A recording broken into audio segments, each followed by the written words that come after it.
So we are in Fresno, California. We're just taking a look at a little pipe that is coming down. What we have is a combination of things. One is the sewers backing up, which in and of itself is not a problem. You get a drain cleaner out here and you clean the line out.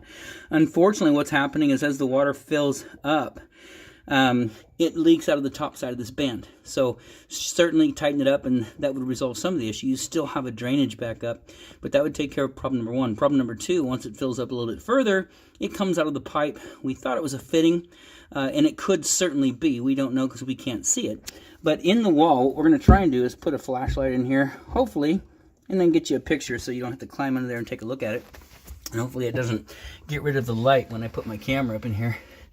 But hopefully you can see right up in there, that is a hole. See that? So that pipe right there, you can see from there over on the left, and then a crack straight across over to this side, that has corroded through. Why? I don't know. But let me see if I can get a little bit closer. So you can see that's where your water's coming out. So, to do the repair here, there are a couple things. One, because it is a sewer line, that hole's pretty good. You could certainly try and patch it from the inside here and cover it up. And what that does would be to seal the sewer gases that are coming up and out through the roof. And that is the only risk that I see.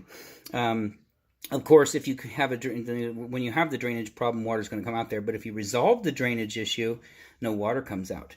It doesn't repair this, but you've got a little bit of room left. I'd say you've got about 4 inches of cabinet skin and drywall where you can try and get in there and work on it.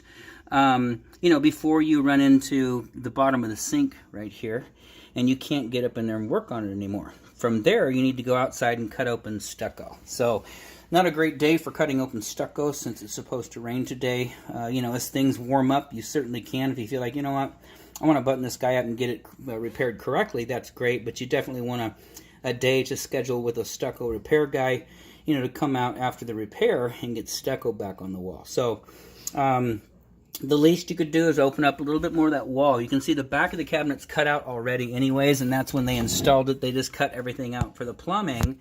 And you've got about, like I say, you've got maybe another, looks like about 3 inches of cabinet skin. That's the brown wood. You could cut that out and then cut the drywall out, and you could probably get some kind of either a tape or something around the pipe. Maybe even one of those bands right there. You cut the little line out from the middle, and it's 1.5 inches, and then you just put a band on there, and it resolves that crack. But is there anything else going on with the pipe up further? I don't know, because we can't see it. That's as far as we can inspect the pipe. So anyways, that just wanted to get that on video. That way, you can take a look at it and you guys can figure out what you'd like to do. I'm going to take a still photo of it as well. Outside of that, this inspection is done.